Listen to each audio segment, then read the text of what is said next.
Kaya lang, ang problema, mabait nga kasi sila kung mabait. Kaya lang, ang problema, wala na ngayong pira namin.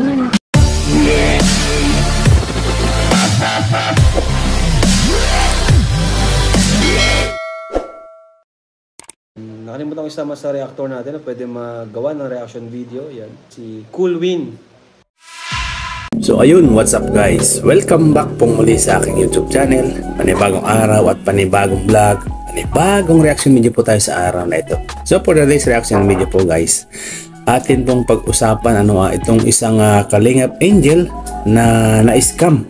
Na-scam po at na yung sponsor po niya ay handa siyang tulungan na makapagtapos ng pag-aaral at ngunit subalit mayroon pong mga, siyempre may mga do's and don'ts. Ayan, don'ts lang pala, wala pang dos.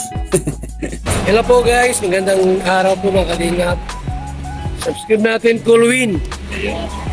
Pumunta pa ng Gumaka po para may-meet tayo ni Coolwin. Salamat po Kuya Bal. Subscribe po kanyang channel. Yun. Coolwin. So maraming salamat po kay Kuya Bal Santos Matubang. Ayan, at mga baguhan pa po dyan. Ayan, please dalawin po natin ang channel ni Bal Santos Matubang, Kalingap Rab at Edna Vlogs. Ayan, panoorin po natin yung kanilang mga videos.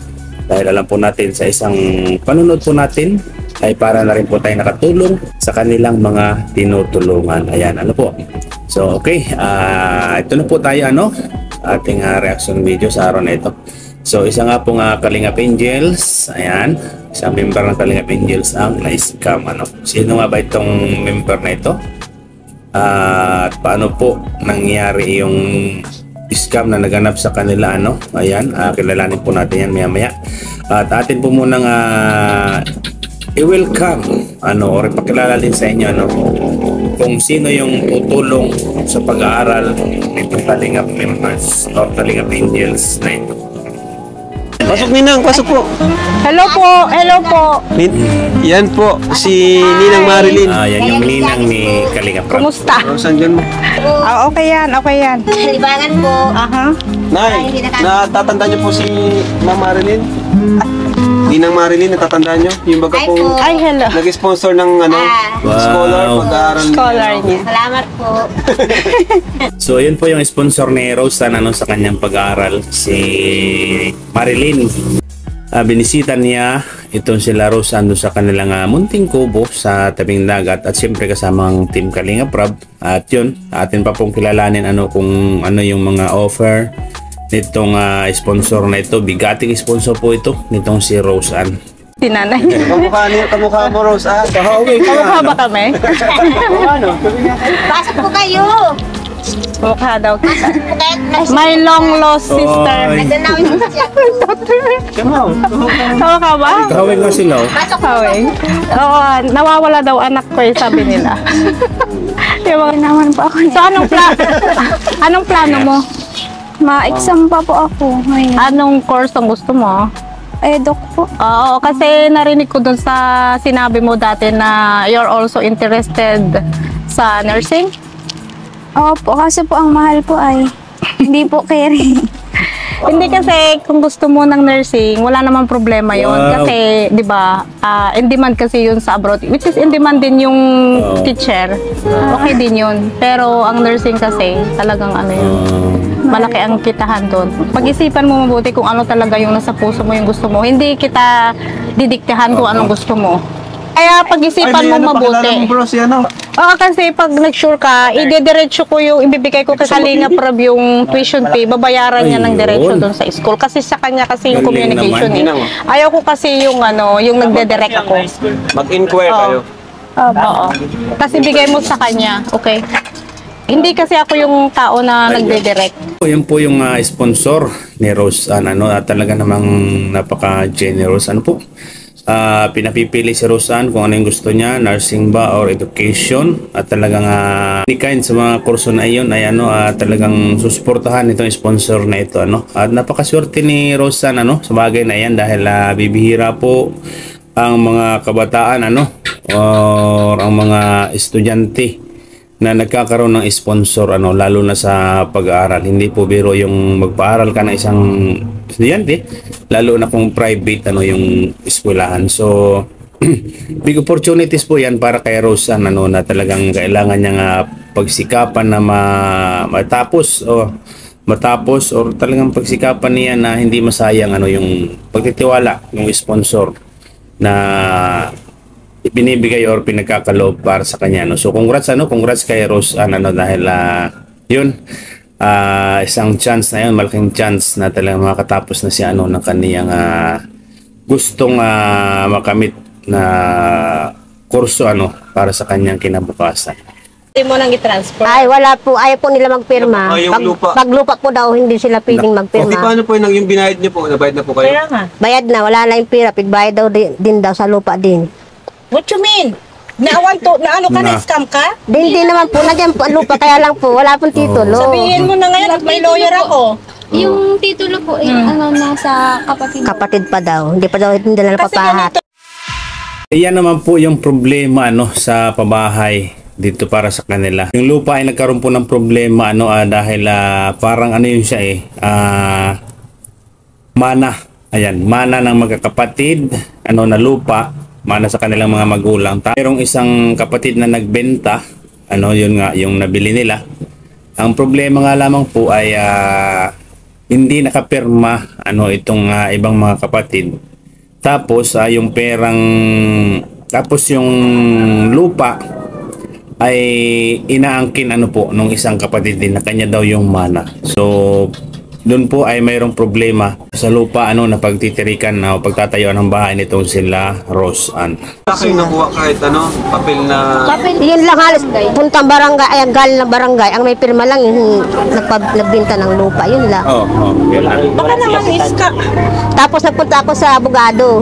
Hinahanap ko yung titulo. Hindi daw pwede magpagawa ng notaryo pag walang titulo. Tama. Saka dapat kasama daw yung may-ari. Yung mother title nga, yung may-ari.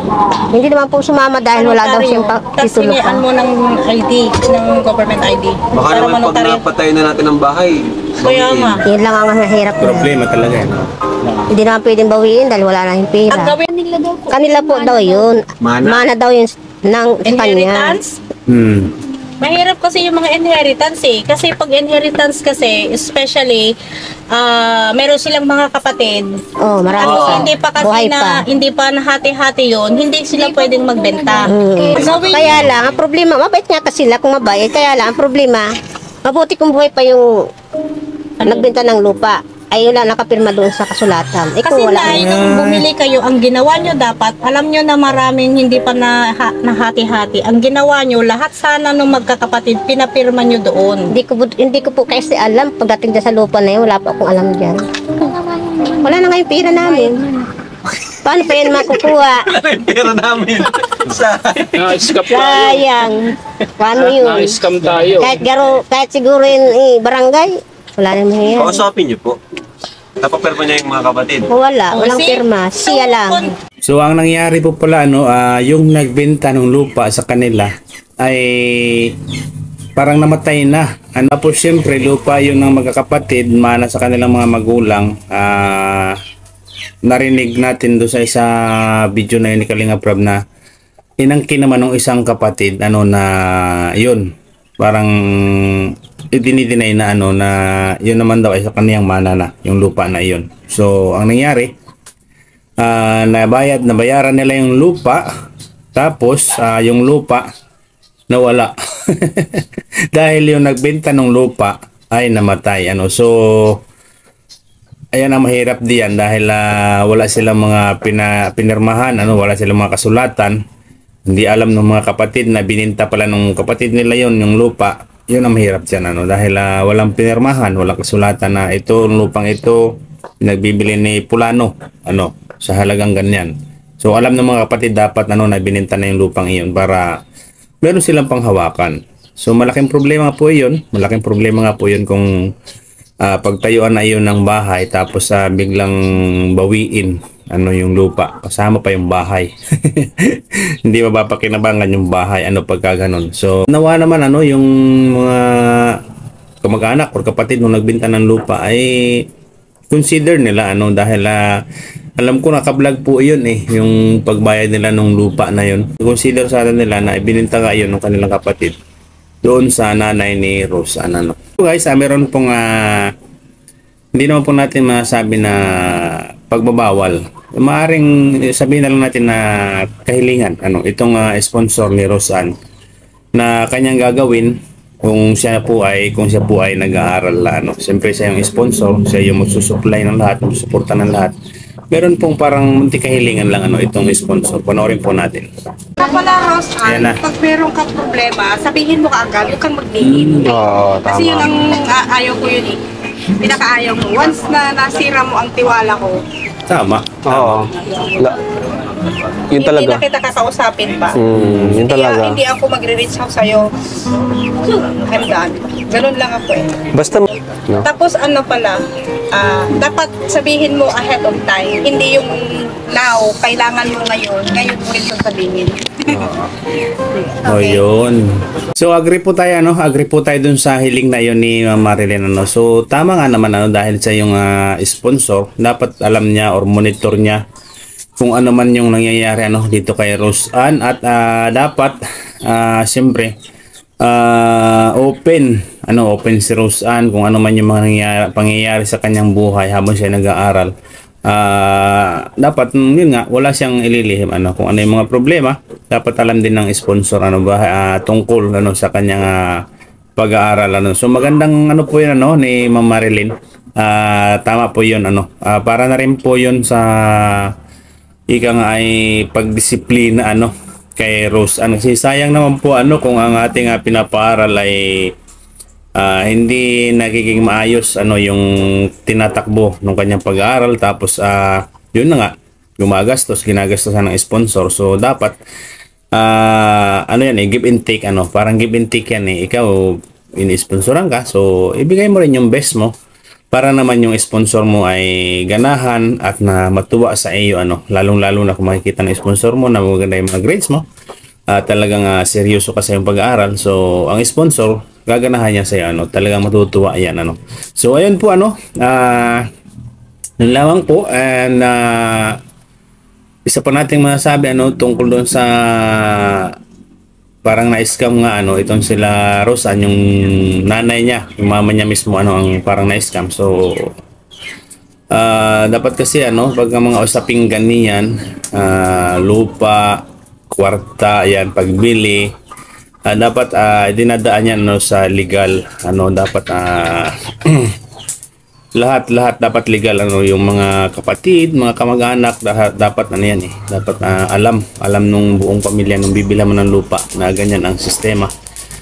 Binibili mo yan at yan ay yung pagtatayo mo ng bahay para naman pagdating ng araw ay walang problema nakakaharapin So yun po, maging aral po yun sa ating lahat kung tayo po ay ganyan, may mga planong bumili ng lupa, lote na ating nagugustuhan, ayan, dapat po talaga ay mayroong mga legal na proseso.